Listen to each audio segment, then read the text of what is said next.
Welcome to Christ the Center, your weekly conversation of Reformed Theology. This is now episode number 687. My name is Camden Busey. I'm once again here in Grayslake, Illinois at our Reformed Forum studio.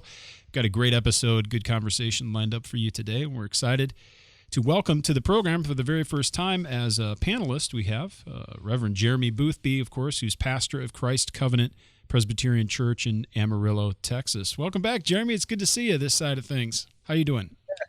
Good to see you too, and I'm glad to be here with you brothers, and looking forward to a great episode.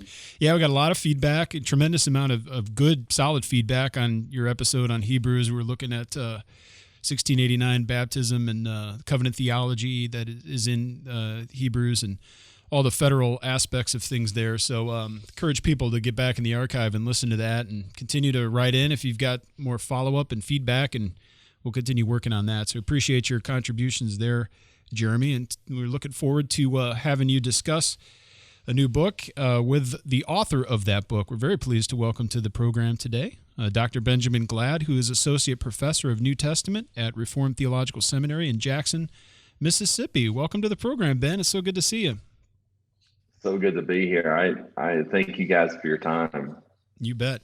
We had this in mind for quite some time, and looking forward to discussing with you today specifically this new book from IVP, From Adam and Israel to the Church, a Biblical Theology of the People of God. This is in the ESBT series, which is based on the typical series people might see over my shoulder if they're watching the video, the old Biblical Theology series from IVP. And the one over my shoulder there is for the Temple and the Church's Mission, of course, by Dr. Beale. And this book is kind of carrying on some of the initial work done in that volume. So we're going to be opening this up today, but there's a couple things, even a preamble maybe before our episode. I'd love to give you an opportunity to speak, Ben. We know we've been speaking in advance, even before recording, and getting some details and updates about your family situation. But on Theology Simply Profound, Bob and Rob were able to lift you and your family up in prayer. We know you had a house fire on Thanksgiving, and I'd like to give you an opportunity, or a moment at least, just to mention that to the wider listenership and let everyone know how you're doing. Hey, thank you so much, Camden.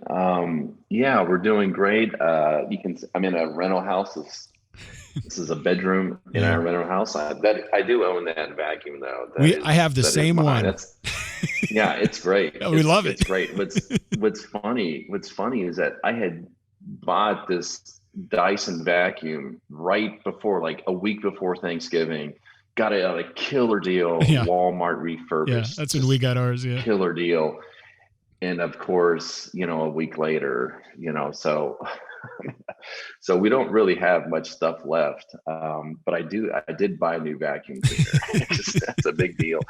Yeah. So on Thanksgiving Day, we had a house fire, and so we lost, the house is still standing, but everything inside of it's gone. HVAC is gone. The walls are gone. Furniture's gone. The only clothes that we have are the ones that we wore to that day. And, total loss. We had out of all of our stuff, 99.999% is gone. We have about 10 boxes left that were in the attic, and the reason why those were okay is because they were sealed in a plastic container. So my advice is to, take pictures. I sound like an insurance guy or whatever, but take pictures, take video of all your junk. Because if something happens, you're not going to be able to recreate it from your memory. You just, we have so much stuff in the West. It's really sort of a tragedy. In any case, so we lost everything. We're totally safe. Kids are safe. We didn't have any pets. So, we're good there. It's going to be until probably August, September by the time we get in there. And this is like week 12 right now. Wow. So it's going to be a long road. We know that. We're okay.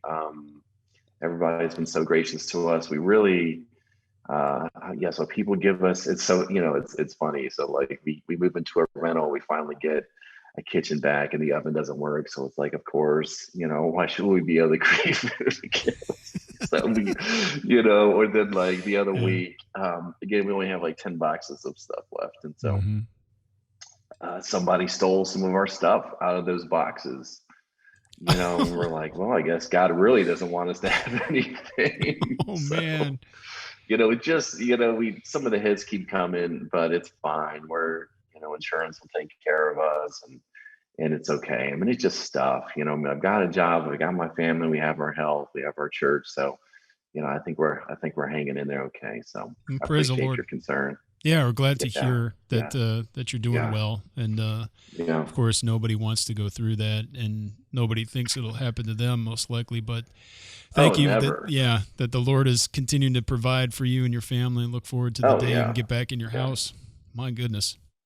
Yeah, it's a weird thing. Like it's not really the stuff, you just miss home. I think that's what's hard, right? It's not the stuff that you miss, you just miss the environment and just home. Like, this isn't our home.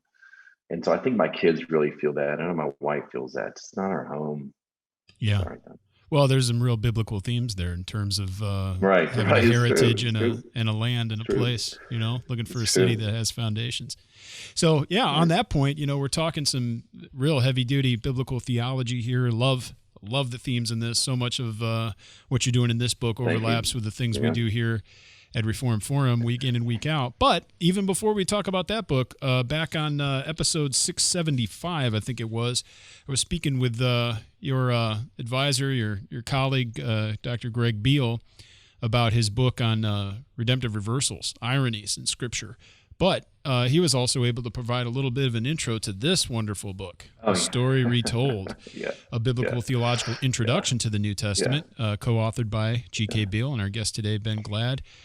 We got to do a whole episode on this, but I might as well, certainly want to give you an opportunity to speak about this, because this is something special. I mean, obviously the book today too, but I mean, this isn't the kind of book we talk about very often. This is a textbook, and this is something that we hope will last for many years to come. Could you tell us a bit about this, and maybe we can drum up some good sales?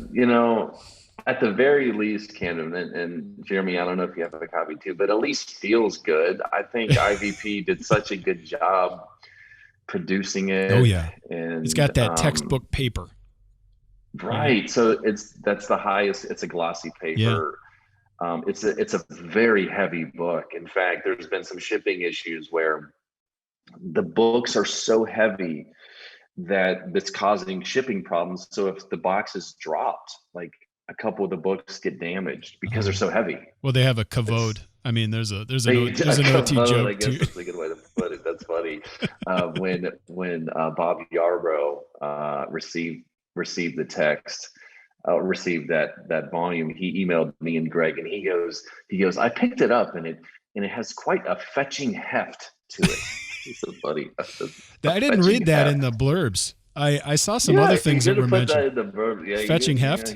No. That was the private fetching heft. And so, that's been a dream of mine, really, for ever since when I graduated Wheaton, and I finished there I graduated in 2008, and I immediately started teaching undergrad there at Wheaton, ninth grade, a freshman, sophomore, these NT survey courses. And I immediately was like, well, what textbook do I use? And so I started looking at some of the textbooks, and I don't really like many of them because I want to do old and the new. I want to do biblical theology, redemptive history, book by book, and nobody does that. And so I was like, well, and so I asked Greg, and I said, hey, what do you think about doing this? I was a nobody. I had just published my dissertation, but still, I mean, I'm 27 years old or however. And I was like, nobody's going to take on this project for me, but if I can, get some support from a senior scholar, I think we could do it. So he's like, oh, sounds great. You write it and I'll read it. So I was like, okay. So it's just how it comes with the territory. So I wrote about 90% of it, and I gave it to him, and so he made comments, and his comment. I mean, there are some amazing stories just even in that. It's a funny that I got it. How many times? This is a good story, and he probably forgot about it. This is an amazing story. Well, let's get it on tape. And, go ahead. And there's a lesson in here. This is the crazy story. So he has to read through the volume, the whole thing, start to finish, and we had to get it to the publisher on Monday. To meet a deadline. And so he's reading this thing, and he's reading it in Dropbox, like in the Dropbox web app. And he was making comments. So he read the whole thing right there in the start to finish, how many pages is that? I don't know. It's 225,000 words. So yeah. 400 out of 500. Well, yeah, but it's text. It's 530 plus pages, but that's textbook form. It's a big book. Right. And that's 2 columns. And that's right. It's 2 columns. And it's a big book. He read the whole thing, Dropbox web, made comments all the way throughout. That's wild. He loses all of those comments. He lost it. So he doesn't know he lost it. So he contacts me. He's like, "Hey Ben, I finished it. Do you see the draft with all my comments on it?" I'm like, "Doc, it's not here. I can see the draft, but it doesn't have any comments or anything on it." He's about to have a heart attack. It's like Saturday night. No, it was Sunday night. We're now Sunday night at like 6 p.m. Sunday. Yeah. He's about to have a heart attack. He is not in a good mood. Well, he's so high energy anyway. I can't imagine if he's frantic. So this is crazy. This is crazy. He goes, "All right, I'm going to do it." He goes, "I'll have it to you by Monday morning." And he stays up all night and he reads the whole thing again. And his comments were amazing. Like, it's not like he didn't just read this thing on the surface. I mean, you should see his comments. They were substantive. He's like, "Oh, we got to fix this. We got to add this." Yeah. Read the whole thing, and overnight went to bed at like, I don't know, 5 a.m., 6 a.m. Isn't that crazy? That is wild. I couldn't do that. That's amazing. It's amazing. It's just an amazing story. So he is a machine. That guy, I mean, that's why he writes so much. Yeah. He can work circles around guys half his age. Mm-hmm. Really, he's extreme. He's got the gift of insight and fortitude. Right. He certainly does. And you can see why he's so prolific and produces so much scholarship at a high level. Mm-hmm. That's what he does. And it's not just right. He's not watching a ton of Netflix. Yeah, and it's not derivative. No. His stuff is not derivative. His stuff is creative. It's original. It's in depth. The only scholar that reminds me of him is Richard Bauckham. And there may be one other one too, but it's made because he's not derivative. He's not saying what everybody else says, but I don't know. I mean, I've got tons of stories like that. It just shows you just the kind of guy he is. And it really is quite remarkable. So the two of us did that volume for college students, and it works really well if you pair it with Carson and Moo with their NT intro. That way it hits the seminary level well. In fact, I even have guys reach out to me and to Greg that some guys read it devotionally. A lot of people use it for elder training. The guys use it in Sunday school, small groups. It's a really neat thing. I really hope it continues to do well and serves the church. Yeah, I think it's filling a wonderful niche, an area, and obviously you having taught in this scope, you realized what needed to be done, and so it's really scratching an itch, to use a metaphor that I think's important. So I'm glad it's out. We'll have to talk more about it down the road, but today we're talking. You should have me and Greg on. It'd be fun. I'd love to. Yeah, that's the plan. We'll get to it. We got to get to this first. Or this one came out in December. From Adam and Israel to the Church, a biblical theology of the people of God. It's interesting here, and a lot of our listeners, our longtime regular listeners, are going to resonate with a lot of the themes addressed in here. But as you begin, just on page 2, you say that you're presenting a biblical theology from the ground up rather than the top down. What was your specific approach with this book, and what do you mean by that phrase? So I'm obviously Reformed. I work at a Reformed seminary. I go to a PCA church. Mm-hmm. Most books, pamphlets, discussions of what I was trying to do there works from a very high level. It's systematic, and so the framework would, of course, be covenant theology. So that tends to work at a very high level, and so you go down. covenant of works, covenant of grace, so do you see it works at a synthetic level, and then it goes down to the text. So it's like, look, I want to make this organic with the text, and this is why I love biblical theology, because it's organic. It uses words that the Bible uses expressions, and so it works from the ground up. So I try to do a ground up approach that goes from Genesis to Revelation. Yeah. And it really is, it really started with my own lectures. And so I teach an introduction to biblical theology at RTS, and I basically just took my lecture notes and just fleshed them out, because I didn't have a book. It's funny, because most of my projects in the Story Retold, almost 90% of my projects come from a question somebody asks and says, hey, is there a book on this? Right. And I'll say, I don't think so. There may be, but I don't think so. And so really it came out of a frustration of, I want a book that talks about the people of God, image of God, that's done at an accessible level. Yeah. No, I think that it's definitely noticeable. I mean, that type of approach, people can pick this book up and work through it, even if they're not, initiated into all of the Reformed particulars or system of doctrine. So it should have accessibility and should be able to be read by a much wider group. Yeah, I wrote it. I wrote it thinking, can my mom understand this? Can my dad understand this? Or my brother? They go to the church, and so you need to have some grasp. But I wanted to just avoid some of the jargon and just be very plain and accessible. At the same time, it's not lacking for depth, and of course, you mentioned even beginning on how you're building upon Dr. Beale's book, The Temple and the Church's Mission, which if people don't have a copy of that book, it's almost a must-have. I'd say probably is.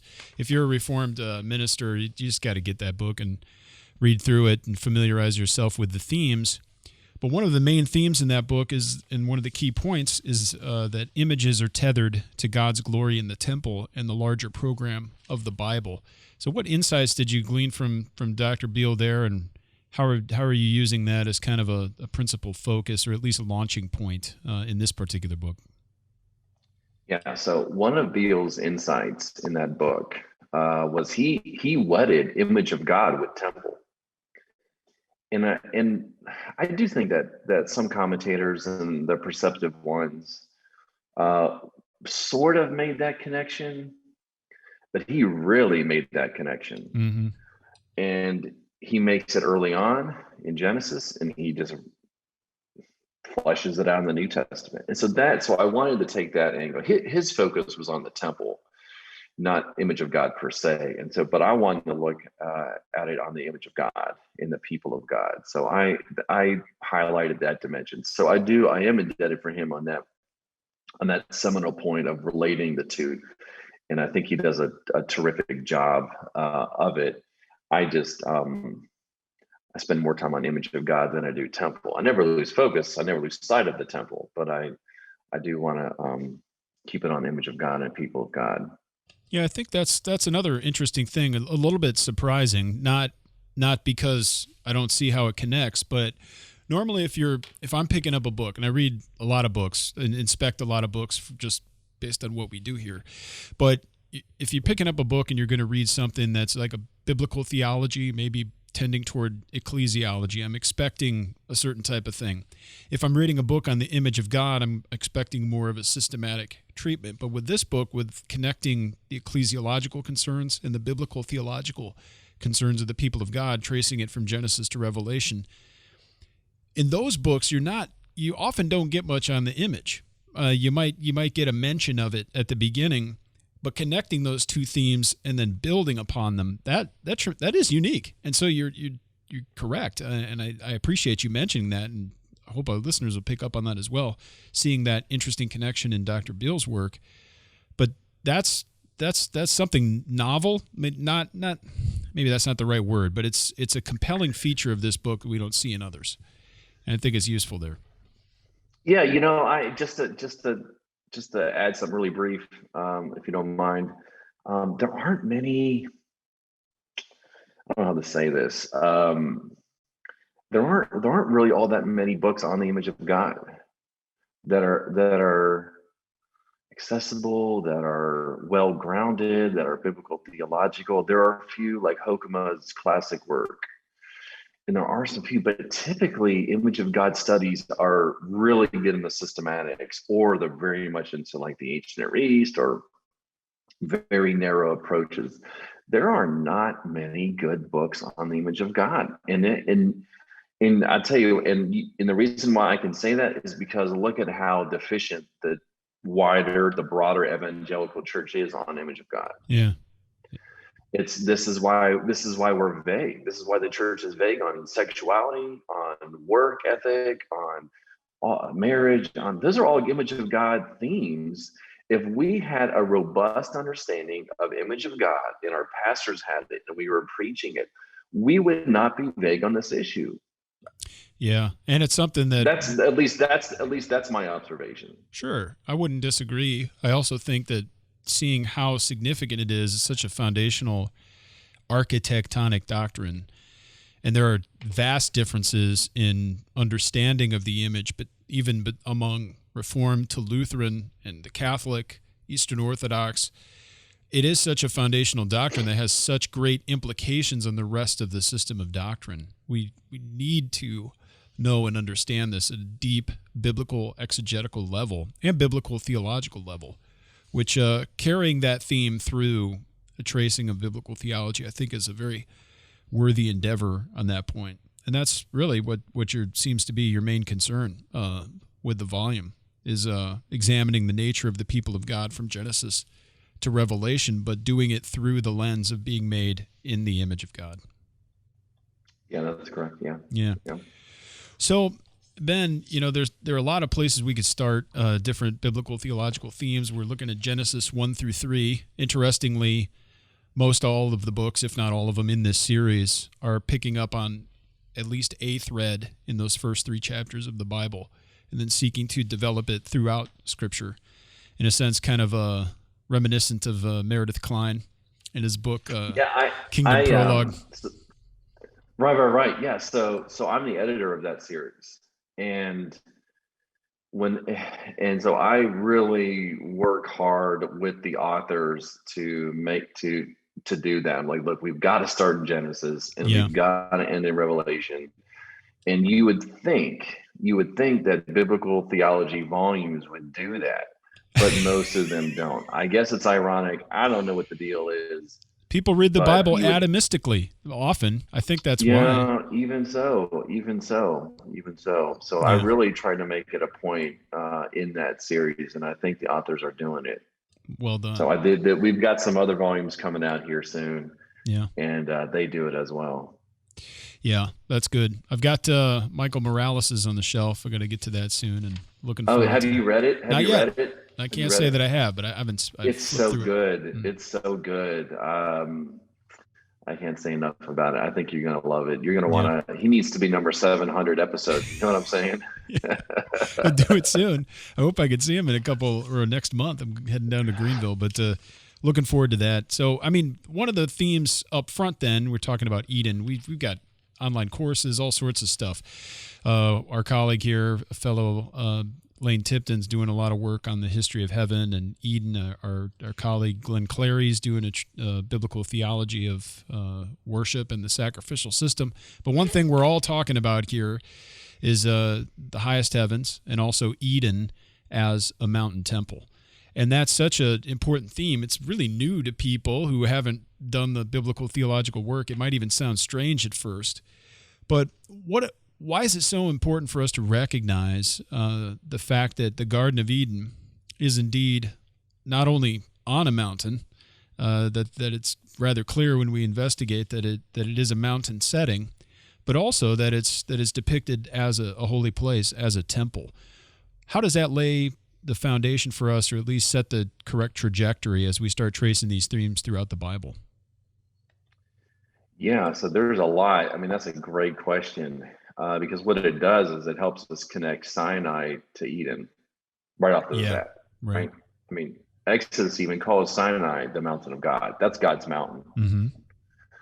But I think Sinai itself is embodying the mountain of Eden, as it were. And so what you get then, you then have a third mountain, and that would be Mount Zion. So you really have the trajectory would be Eden, Sinai, Zion, mm-hmm. and how all three of those mountains anticipate the mountain, if you want to think of it like this, the mountain of the new creation, of the new heavens and new earth. How it's in it metaphorically understood that would be a gigantic mountain. So if you want to say, you could say that all of biblical history is bound up with four mountains. Oh yeah. If you wanted to synthesize it like that, it's a fascinating idea. And so what you get then, we then start to understand how humanity relates to God on these mountains. And so we have Adam and Eve, and they're on the top of this mountain. Now there's debate. It's hard for us to figure out, is Eden the Holy of Holies or is the garden? There seems to be a distinction between the garden and Eden. Scholars are divided. It's not a huge point. I don't think there's any interpretive difference. It's just a matter of labels. I argue that Eden is the Holy of Holies, and then after Eden, so Eden is, so you have water that would be at the top of Eden, and it's and the water's going downwards down the mountain. And so as you descend the top of the mountain, you then hit the garden. So you have Eden at the very top, and then again, we don't have information like, well, how far down? Right. We don't have that, but it goes Eden, and then there's the garden, and then past the garden would be the uninhabitable area, which is where you're going to have somewhat disorderly things. Yeah, analogous to the outer courts and outside right. That's the cave. Exactly right. Right. It makes sense because exactly you have the idea, right, yeah. the place where God is most closely identified, and then the various concentric circles moving out beyond that. And we know that Eden's on a mountain from Exodus 28, but also all the rivers, 4 of them, are flowing away from it. So it's just flowing down. Yeah. And so the idea then is that, well, Eden's got to come down the mountain. Adam and Eve, they're priest kings, and this is where Beale and some other Old Testament scholars say this, but well, they've got to get Eden down the mountain. They've got to plant this thing. They've got to cultivate it. They have to create images that do this temple labor, sanctuary work that will go down the mountain. You're working with creation. You're bringing order, stability. You're protecting the environment so that when, let's say, a serpent comes, you can cast out that serpent from God's presence from this mountain. And so the idea with it is they would then slowly descend this mountain, and then over time they would then fill the entire earth with a garden mountain sanctuary, so that really when they successfully pull this thing off, heaven will come down. The whole goal here is that heaven will come down and God will dwell with his people. That is the telos. That is where this entire program is going. Heaven come down, heaven. So heaven and earth are two different realms, right? Well, the whole idea is that the two realms will be one realm, that they will converge. And that's precisely what we get in Revelation 21 and 22, that there's not two different realms, there's one realm. Amen. Yeah, complete transformation, renovation. And sometimes we think of that as merely the conclusion to the process of redemption. But as Gerhardus Voss and others indicate, I've got my cup here. Let's see here. Eschatology, Precedes, Soteriology. So that was the plan even from the very beginning. This is what Voss called the deeper Protestant conception. Adam and Eve were created for this higher, consummate eschatological life, even prior to them falling into sin.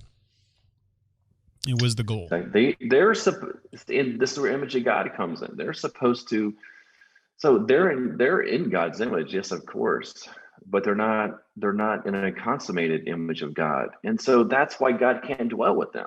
That's why God still is in heaven and they're on earth. And there is a divide until their image is perfected.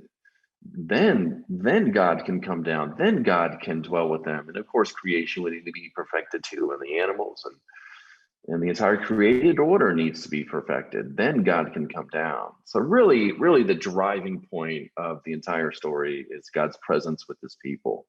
And that of course is achieved by Christ initially, and he will finalize it when he returns. Absolutely. Yeah, so we see these mountains evident throughout all of Scripture, and we see them, the different mountain kind of focused on a different redemptive historical or covenant historical era. So we have three sons of God in Scripture, at least three figures, public figures, so to speak, that are called the Son of God, Adam, clearly, and then Christ, the second and last Adam.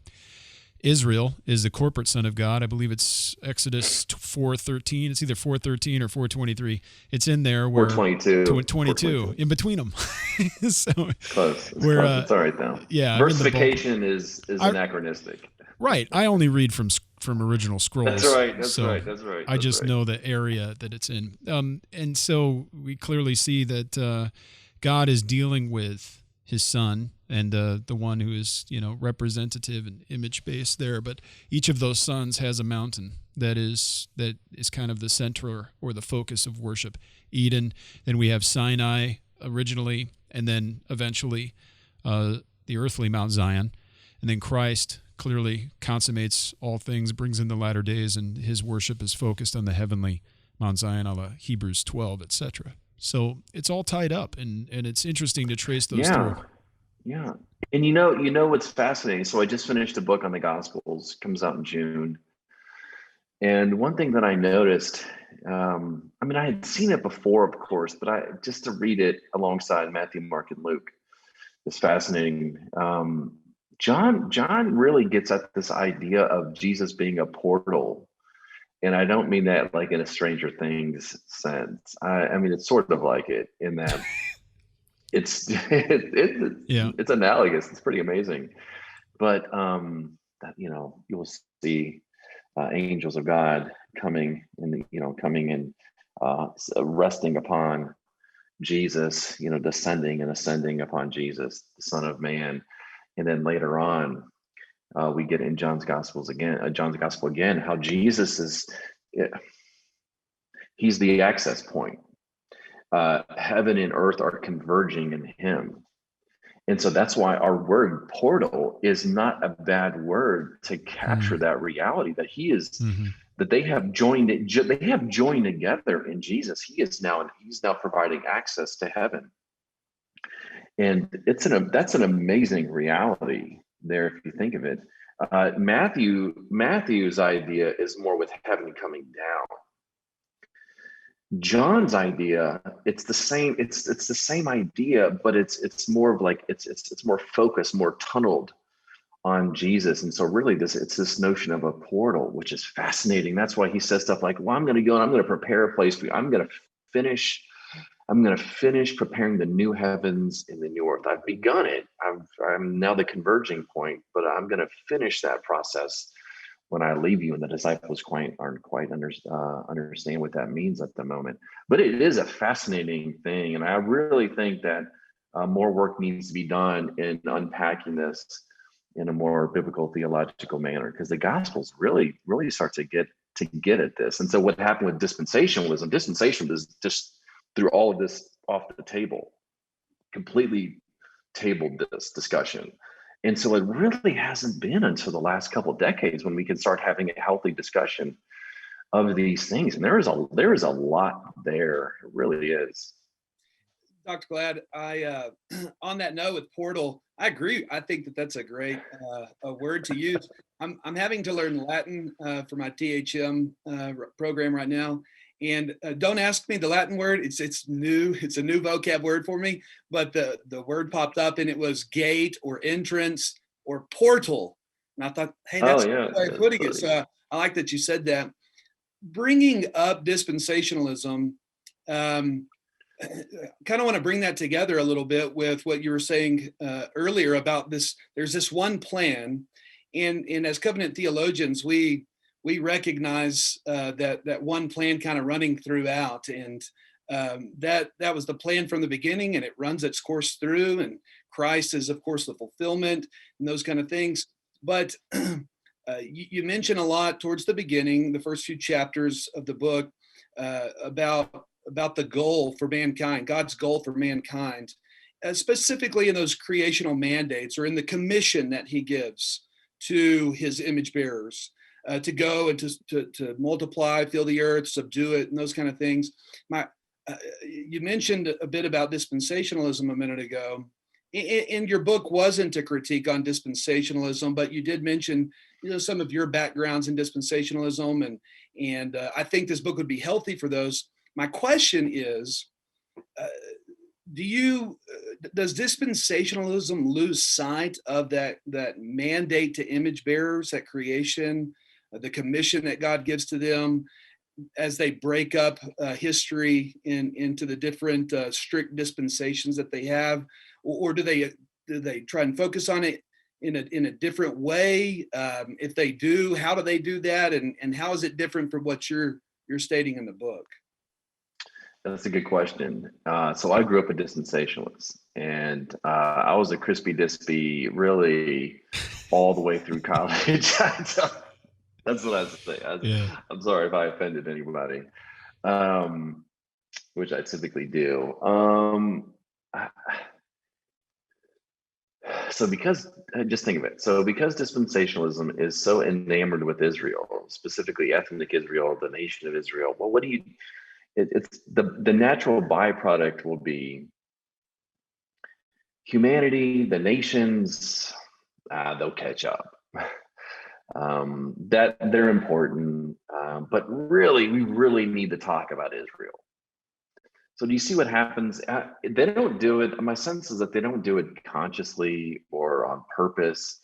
It's because they're so enamored. The system is so enamored with Israel that they lose sight of humanity and what it means to be in the image of God. Do you see?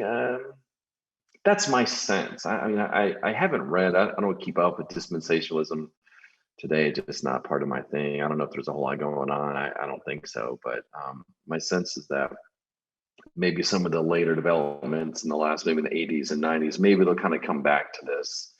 But it's not all that on their radar, to be honest. It's not image of God. But they would only talk, and again, this is just anecdotal, but my sense is that they only talk about image of God as it relates to soteriology. Yeah. As it relates to image. They don't connect image of God with the purpose of the Bible. Do you see? They only relate it to systematic categories. They don't relate it to redemptive history. Yes. I think that's a mistake right there. And it's because in their system, it's all about Israel, all but Israel. If they put it, it really isn't amazing. So when I would take these Bible classes at these schools, I mean, it was like Genesis 12 was the beginning of the Bible. Yeah. That was the first thing you learn. When you go to the Old Testament, you learn about Abraham, and it starts with the Abrahamic covenant. It's amazing. Genesis 1-3, Genesis 1-11, secondary, which is how it is. It is. And even there we see the blessing coming to the nations. And then we have passages like Galatians 3:29, Romans 9-11, all of that, Romans 4. Connection to Abraham is just somewhat lost on classic dispensationalists. Thankfully, it seems that as time moves on, there's been more of a shift where there's more of a convergence upon more biblical, theological, and Reformed type ecclesiology, but it's going to take some time. You know, with the death knell of dispensationalism, it's the use of the old and the new. Yeah. We have made great strides. Greg Beale is a pioneer. He really is a pioneer. He's one of probably 4 guys that pioneer that field. And the results of their work is the death knell of dispensationalism, because it can't hold up to the use of the old and the new. Can't hold up. It cannot take the blows. Mm-hmm. And we will witness. And I think so. Tim LaHaye died, like 5 years ago, 6 years ago, something like that. That's a symbolic death. It really is. And there will always be a remnant, to get back to Romans 9-11, there will always be a remnant of dispensationalists, but I don't think it will never enjoy, I think, the favor. And so what you have then is you have the decline of dispensationalism. And then coinciding with that, it's sort of one kingdom falls and the other one rises. So what happened is now the resurgence of Calvinism among a younger group, and you guys may even be part of that. I don't know, but a younger group, people through the ministries of John Piper and ironically John MacArthur. Yeah. Really, so you really have this young, youthful desire to now read the Bible as a whole. And so now what they're looking for, because they're more Baptist, what they're now looking for is an alternative, hence progressive covenantalism. Do you see? So that's really, because they don't want to go full on reform, big R. They want to go reformed, little r. So they have now produced an alternative to dispensationalism. Mm-hmm. You see, that tries to be more robust. Yeah. And when it comes to the use of the old and the new. Yeah. It's really a fascinating. I wish somebody would, I'm not a historian, so I'm not the guy, but I would be fascinated for somebody to map all of this out, because it has unfolded before our eyes the last 15 years, 20 years. I agree. I think that would be a very worthy dissertation in its own right. Somebody to trace that out, or somebody who's just accomplished. Whoever it is, don't ask me to read it, at least as an advisor. I got this idea from Ben Glad on an internet podcast. Yeah, I give you the idea. I just don't want to. Well, speaking of the touch points here between covenantal theology and dispensationalism, touch point being Israel, one thing you develop here is the notion of Israel as the corporate image of God. That might be new terminology to folks. I'm wondering if you could unpack that for us or explain what you mean as Israel being made in the image of God, but speaking of the corporate, the body. Yeah, you guys are trying to get all republication on me, and that's fine. Adam is a type of Israel, and Israel is a type of Christ in the church. So they are analogous, but they're typological too. So I would not see. So I don't push as hard. With Adam as being, Israel's clearly Adam, very much a corporate Adam. There's, if you read commentators in the last 30, 40 years, really from then on, even today, Old Testament commentators are making these connections. So it's not just a couple of us. It's even in the wider academy. This is, even the it's coming Exodus to 4. a point of major agreement that there are massive connections between Adam in the garden and Israel on Sinai. In fact, it's all across the board. It really is amazing. And so what we're trying to figure out is the precise relationship between those two. So I would say, yes, Israel is certainly a corporate Adam, and God holds them to really the covenant of works. Broadly speaking, it's not quite identical, but broadly speaking, they do. God says, hey, if you do this, you will live. If you can obey this thing perfectly, you will have resurrection bodies. The new creation will descend, the earth will be recreated, transformed. God will descend. That's how I understand it. They don't do it. They can't do it, but the offer is still on the table. And so this is essentially what Jesus is doing in his ministry. Think about it. Jesus. This is fascinating. The Gospels spend so much time on Jesus's life. If Jesus were just trying to become a qualified sacrifice, and then they would have only given us Passion Week. They give us ton. They are at pains. All four Gospels are at pains to show that Jesus is Israel. There's no doubt. It's over the top.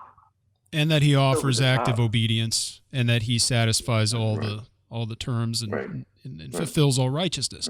We see that in Romans 8, 1-4 is so critical, I think, on this point, speaking about Christ fulfilling all the righteous requirements of the law. But it's not just in his death; it's also in his life. There's a lot of themes here. Just to kind of back up a little bit, I agree entirely that Israel is, the corporate image of God. Israel is the Son of God.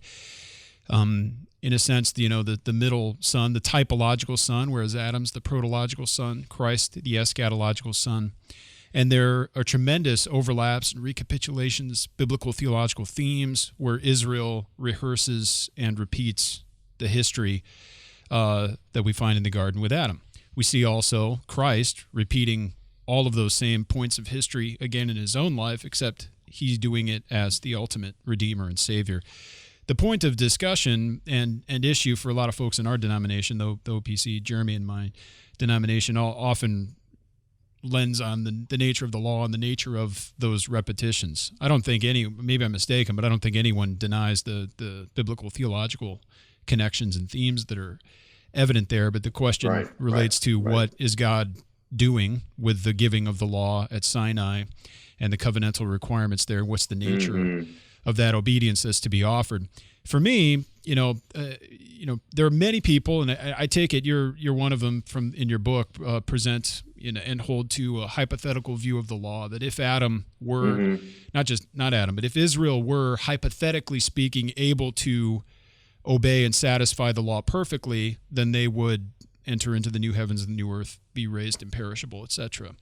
There are many Reformed people that hold that view. Not to get into a debate, I'm not one of them. I don't think Jeremy is either. But we don't have to talk about that today. The point isn't to raise this as a point of debate, but merely just a point of conversation for listeners to follow along. I tend to view the giving of the law as a pedagogue that we see clearly in Galatians. But then in Galatians later on at 3:21 to 22, it was seeing Paul says, "Is the law then contrary to the promises of God? Certainly not. For if a law had been given that could give life, then righteousness would indeed be by the law." So I connect that more or less to what you mentioned on page 48 of your book. You develop very well the total depravity, the original sin that passes down, that it's not possible for Israel to offer this perfect obedience. So then the question becomes, why did God give the law? And there are many things that we can agree on, that a lot of people can agree on, that God is giving to them his commands and his law at Sinai, so that if they obey, in whatever form that would be that God is requiring, that they would retain their typological life and inheritance in the land. So whether or not there is a hypothetical view beyond the point, I'm trying to present, or at least find a point of common ground here, that through obedience to the law, they would retain their life, they would live in the land. But even that land in Israel, that land in Canaan, I should say, is not the ultimate. There is the new heavens and the new earth to come. And so, again, I'm rambling, but to tie things up, I would see the law being given, the law at Sinai, I should say, being given as a typological overlay, very Kleinian here, being given in order to offer Israel a typological life, and their obedience would be tethered to those typological blessings. Regardless of whether they offered the righteousness required. The law itself could not produce the type of life that we see in 1 Corinthians 15, Revelation 21 and 22, but that's not to say that life wasn't held out to them. It was held out to them in and through Jesus Christ, who can secure that life because he's not under the condemnation of the covenant of works. So that's a giant mouth load, but I thought I'd get that out at the point, just for a point of conversation. Right. So so your option is we really end up at the same place. I think so. Yes. What you see as typological, I would use the word hypothetical / typological. Yes. That would be the only difference between the two, as far as I can tell. And that's how I see things. I wouldn't want to deny typology, especially at a crucial place like this. but I would still want to say no there, but there's a side of this thing, Leviticus 18, do this and live. That's Jesus. Yes. I mean, but again, people debate Leviticus Of 18, and course. that's a big deal in and of itself. And Yeah. if people are interested in this, one place, not the only place, but one place to go to see different approaches to this question would be the OPC study committee report on the matter. Right. And that's just right. a handy place where they've done a Right. lot of heavy lifting and research to lay these issues out, That's exactly right. whether we have a substantial republication of the covenant Right. of works or more biblical theological themes. Whatever we ought to say as Reformed people, at least subscribing to the Westminster Confession of Faith, that the Mosaic covenant is an administration of the covenant of grace, and you mentioned that in the book as well. Begins with on a foundation of grace of the Lord bringing His people Israel out. So we're within the Reformed camps on this. That's my point. Yeah, and I think it's important to realize that there are things in Scripture, things in theology, where it's like this is vague, this is difficult right here, and this is why you can have people who can be Reformed and high on the Bible, high on inerrancy, all of these amazing things, Trinitarian, all these amazing, and yet they can differ at these points. I think even in the Westminster Confession, I think there's some vagueness. Oh yeah, at times over these points. So I think we've got to be like, look, this is my sense of where it's going, but I think it's wrong to be completely dogmatic on some of these that are so tricky. And but that's why I do like the idea. The safe route is to go. The safe route would be to go a typological route, because you're safe on all accounts. Everything is you see that you're able to sort of satisfy all the major pieces of the puzzle here and stay robustly biblical. Well, one way or the other, I see a definite and a healthy insistence on following eschatology from the beginning to the end. Eschatologies ought not to be considered merely as some addendum or only millennial views that and you can pick and choose whichever one you like the best. But eschatology, more broadly considered, maybe we would blend this in with the realm of teleology, the purpose and the direction or the goal to which all of the Bible is moving. That's something that you're carrying on throughout the Bible. I love that about this book, but it's also a place where I see so many evangelicals as it's an opportunity to grow, where I wonder if you might speak to evangelicals and in a way, and what would you say to some who might not understand or even see the importance of tracing the eschatology and teleology throughout Scripture? Why is it important to expand our notion of that beyond just the last 2 or 3 chapters of the Bible? Yeah, because because scientism, materialism rules the day, right? Scientism, the way that it's articulated by so many people in our culture, in the West especially, is, hey, it's got to follow the science. Well, the problem is that science is self-correcting, and what was scientific 3 years ago is rubbish today. So that's a problem. The other problem is that science can't tell us anything about why we're here. It can't tell us anything really about how we got here, which is ironic because that is what it's trying to do, but it can't do that. So the Bible, Christianity, can tell us origins. It can tell us, I was just telling my students yesterday, like, the thing about the Bible, it can tell us where we came from. It can tell us who we are, what we're supposed to do today, how we got here, and guess what? It's going to tell us where we're going. So the problem has been within wider evangelicalism. I'm unsure about the Reformed camp here, but when wider evangelicalism, so much time is spent on origins. That's not a bad thing, but that's just looking back. We got to get it right looking forward. So we have to be able to tell the culture, look, God created me. God created the world. You don't create anything. You can't even tell your body not to die. You can't wish your heart to keep going. You can't wish your breath to keep moving. No, you can't. You're not a creator. God created us. We're in His image. We are His. Number 2, we are fashioned after his son. We know what we're supposed to do today. Prophet, priest, and king. We got to work it out. And then it also tells us where everything is going. And so when you start to get this robust view of the past, the present, the future, you can solve so many of these pressing issues. It really puts things in perspective, so that when your house hypothetically, if your house catches fire and you lose everything, Yeah, in case that might happen. Yeah. In case that might happen. You know what? You move into a rental and you just keep going, right? Because I can make sense of things that happen to us, because the Bible tells me how to think about it, how they contextualize it, and we have to reassure. The problem is that we have to remind ourselves of these things on a daily basis, right? We're only, we're inaugurated new creation. So we've got to remind ourselves. I think in the new creation, I think we won't have as much memory loss as we do today on a daily basis.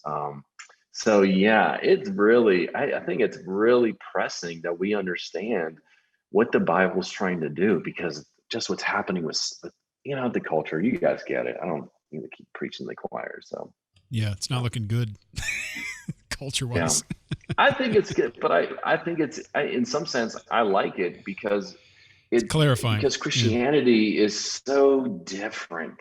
Christianity is so refreshing. Like it's amazing. We can not solve all these problems, but we can give amazing answers. And I think what's happening is that even pagans are realizing that scientism is not giving them good answers. And I think they're getting frustrated with it. Mm. And I think what happened with COVID is they're like, look, I thought this is sort of 100 years ago before the wars. They were like, oh, we are amazing. We got science, we got health, we can do anything. And then when the pandemic hits and you're like, well, science is going to have to take a while to sort this out. We still don't know. It's frustrating to people because it's like, look, I've worshiped science and science isn't helping. Yeah. Frustrating. It's frustrating to unbelievers. Yeah, it is. Yeah, and the lines are more sharply drawn and sharply drawn. It's a good thing. It's a very good thing.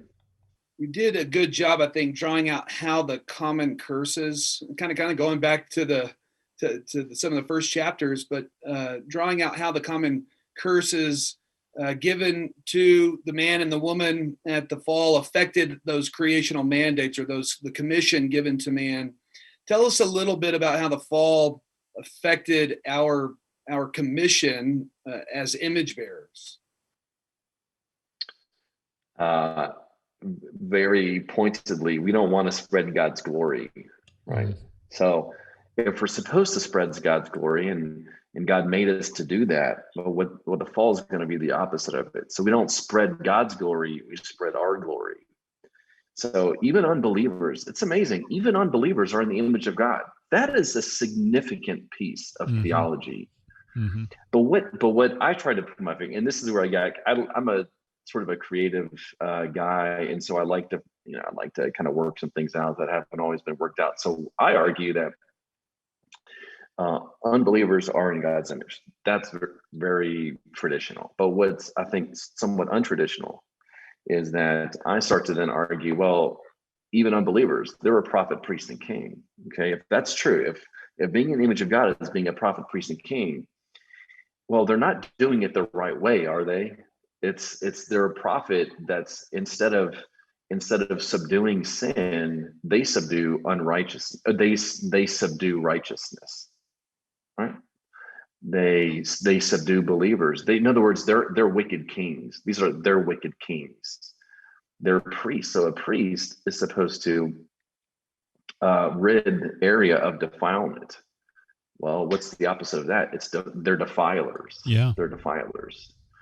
And then prophets, well, instead of being the voice of God, what do? You're the voice of Satan. You're the voice of deceit. So those things just get worked out, I think, on a daily basis. The Old Testament itself, especially in the later, and especially in the apocalyptic books, I'm thinking here of Daniel, they do use, now broad understanding here, but they do use categories of the image of God when talking about a coming Messiah and also a coming antagonist, which we will later call the Antichrist. In other words, think about it. The Old Testament actually does it. So the Old Testament does anticipate a Messiah, but what I try to do is connect Messiah to image of God early on, and I think that's an important thing. So what's fascinating here is that, so I think the Old Testament itself would argue that the coming Messiah is not just a king, which obviously does very explicitly, and not just a priest, which I think we can also argue is explicit in some texts, but then also a prophet. So a prophet, priest, and king. So the Messiah is going to wrap up all three of these into one. Now, there are some portions of Judaism that actually anticipated two messiahs, a king and a priest. But Jesus is going to wrap all three of these offices into one person. And I think a responsible reading of the Old Testament demonstrates that. And I would argue, on the other hand, an antagonistic figure does the opposite. This antagonist is, and I call him an anti-king, an anti-priest, and an anti-prophet. So do you see we have two individuals in the latter days who they actually converge in some of these texts, and they are doing opposite things. It's a fascinating idea. Yeah, but I think I love that. Yeah, tracing those themes was really wonderful. To see that anti-image and that conflict at work, but to flip that, we also see the passing on of the holy, glorified, righteous image of Christ to his people, clearly in 1 Corinthians 15, but also in many other ways. You have several chapters where you're developing the idea of the church as kings, the church as priests, the church as prophets. How does Christ then, as the perfect image of God, firstborn over all creation, Colossians 1:15 through 20-ish for that Christ hymn, how does Christ then inaugurate the latter days, usher in the new creation, and then change his people, by the Spirit, so that Christ becomes firstborn of many brothers, a la Romans 8:29? So I did a paper at ETS this past November. It was virtual. I don't know if anybody even watched it. The other panelists had to, but I argued, I argued that there in Acts 1 and Acts 2 with Pentecost, Luke is presenting Pentecost at the beginning of the church in Adamic terms. And there's notions like, in fact, commentators have noticed pieces of this thing with wind, this notion of wind in Genesis 2:7, and picking it up with Ezekiel. And there are these, but I tried to put all the pieces together. And the way, and I do some of this in the book, and I wish I could rewrite one of the chapters there, because I think I could make it clear.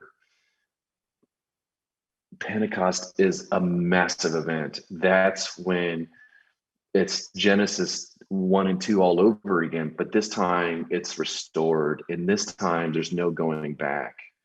And it's when the church is a restored Adam figure, and it is just amazing. And I think Luke really presents it as such. And I think if you just read Acts, even as it unfolds, you see the church is now doing Adamic things at prophet, priest, and king. And I think it really is marvelous. And I think it starts with Pentecost and some of the pieces. If you read the text closely, you start to pick up on some of these Adam pieces, and you put them all together. I'm like, this is it. This is creation again. And I think Luke is very attentive to those things. And so really what you get in Paul, this is amazing. What you get in Paul is just an assumption that that's happened. Paul doesn't really get in, or I don't think he does get into when it started. He just assumes that it's true. Do you see? Yeah. Acts tells us when it happened. Mm-hmm. Paul just says it's true. Therefore, go and da da da. Do you see that? So the answer here is Pentecost.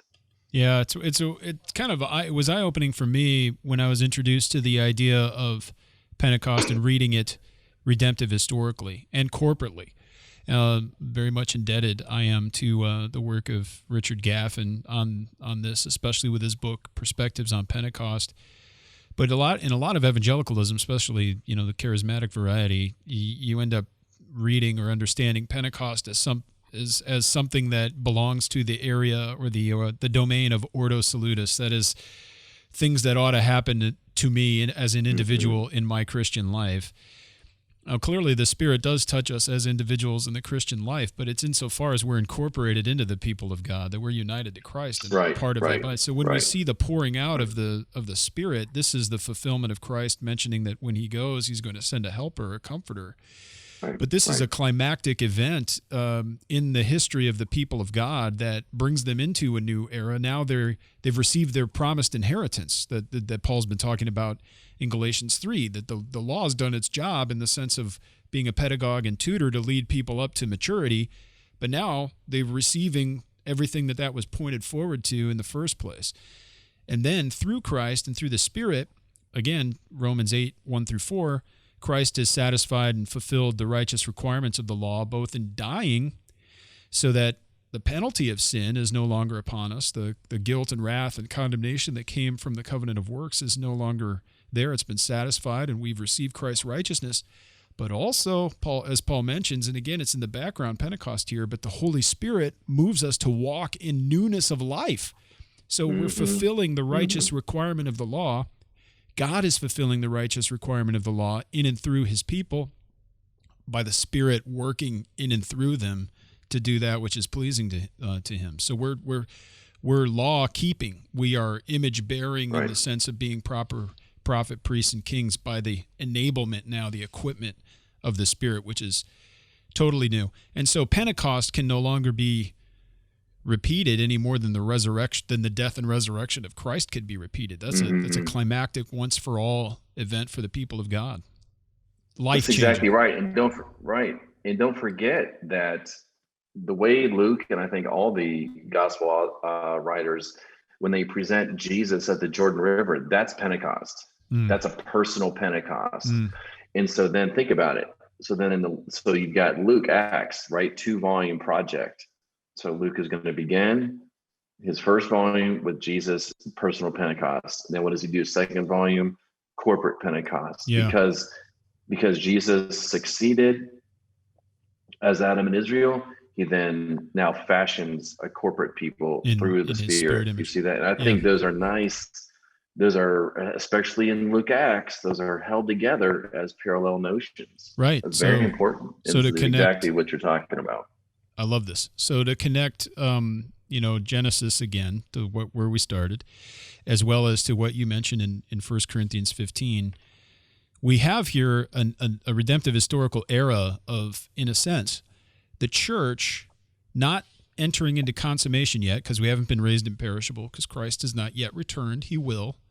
But often when we read 1 Corinthians 15 and we see that through the resurrection Christ becomes life-giving Spirit, we might tend to read that as purely a future event, just waiting for our resurrection from the body to become, spirit mode livers. But there's this era in which we live, this inaugurated eschatology, even already. So to pick up the threads that you just laid out, and I think it very insightfully, when Christ is baptized, he is being, in a sense, ordained to the office of Messiah. But then at Pentecost, it's not that we're being ordained as the church into the office of Messiah, but we're, in a sense, being recreated in this new Spirit image with a Spirit equipment of God. So we have that. Christ has already, there's an aspect in which Christ has already become life-giving Spirit for us, but when we're raised as the greater harvest of which he's the first fruits, it will be the fullness. I love that. That's so good. That's exactly right. Yeah. Well done, Ben. I mean, we kept you already 24 minutes over the time we promised, but it's fun to hang out. I'm just jealous of all your books at home. Well, yeah, most of my books are at the office too, and we know that your library was mostly spared because you have it at RTS. But You got to see this room they've got at Puritan Reformed, because they have a rare book room, but they have this special. Speaking of HVAC, they have this HVAC system where if there's a fire, not only does that room get locked, but it deploys a special gas and it evacuates all oxygen from the room. So so that the rare books don't burn. Oh man! So the last place you want to be. I've been in that room. It's nice. I didn't know that it was Mission Impossible like. That is the last place in the world I think you want to be if there's a fire. That's a good. You are not going to be breathing. Yeah. So that's funny. Spare the books, not the people. Anyway, Ben, it's been a joy to speak with you, catch up on both of these books. Of course, get a copy of The Story Retold. We'd love to talk about this not too far down the road. We'll get to that soon. Yes, of course. Absolutely. And then From Adam and Israel to the Church, A Biblical Theology of the People of God. There's so much here. This is the kind of book you could read 5 times and always be picking up new things. In a good sense, it's a well done book. I appreciate the effort, and thank you also for editing the whole series and for taking the time to speak with us today. It's been a true pleasure. Oh yes, of course. Yeah. Thank you. You bet. So head on over to rts.edu. You get information about what's going on at the seminary system. A lot of good work there. They've also got a faculty podcast, at least for the folks over in Washington. So they gotta steal you over there. I know there's some crossover sometimes with the Orlando folks, but they don't. Yeah. They only seem to go south. They don't seem to go as far west. We're gonna make a public appeal to the Washington guys to get some of these Jackson guys over. That's right. And it's ironic. It's ironic because I'm from DC. Yeah. Well, yeah, they'll have you on soon enough, no doubt. You'll be coming home to your stomping grounds. And, of course, we're online at reformedforum.org. You'll be able to find information about our free online programs that we have, courses, new publications in the works, all of our programs and everything. And you can get a hold of us either through Twitter, the contact form on the website, or send us an email. All the information for those things is available on the website. But I do want to thank everybody for listening. We hope you join us again next time on Christ the Center.